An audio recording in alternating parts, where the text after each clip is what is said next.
সমগ্র বাংলাদেশের মধ্যে বগুড়ার দই কিন্তু ব্যাপক পরিমাণে জনপ্রিয়তা অর্জন করে নিয়েছে।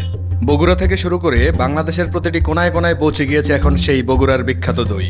আমাদের নাকের ডগায় আসতেও কিন্তু ভুল করেনি। আমরা মসজিদ থেকে নামাজ পড়ে বের হয়েই দেখি বগুড়ার সেই বিখ্যাত দই আমাদের সামনে উপস্থিত।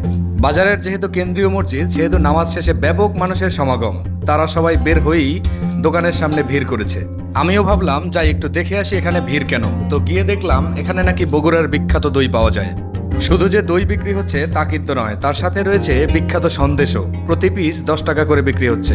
এত মানুষের সমাগম দেখে যখন আমি কাছে ভিড়লাম, তখন আমি আসলে জিজ্ঞেস করলাম এটা কি আদৌ বগুড়ার বিখ্যাত দই। তো লোকমুখে শুনতে পেলাম যে লোকটাই শুধু বগুড়ার, আসলে দই কিন্তু বগুড়ার নয়। এখন কথা হচ্ছে যেহেতু লোকটা বগুড়ার, তিনি দই তৈরি করেছেন মানেই হচ্ছে বগুড়ার দই বলে চালিয়ে দেওয়া। তো তিনি কিন্তু সেটাই করতেছেন। আগে পরে আমি এই বগুড়ার দই ট্রাই করেছি, তেমন একটা ভালো লাগেনি আসলে। তো এখানে যেহেতু দই নিয়ে আসছে, দই ট্রাই করার কোনো ইচ্ছেই আমার নাই। তারপরেও দেখলাম যে মানুষের ভিড়, তারা ট্রাই করতেও ইচ্ছুক। তো তারা ট্রাই করতেছে, তাদের কাছে থেকে রিভিউ নিলাম। তারা বললে যে ভাই আসলে নাম ততটা কিন্তু আসলে মজাদার নয়। আমার সাথে থাকা লোকজন জাস্ট একটু ট্রাই করেছিল সেই সন্দেশ। তো সন্দেশটাও কিন্তু আসলে নাম যতটা বিখ্যাত ততটা মজাদার নয়।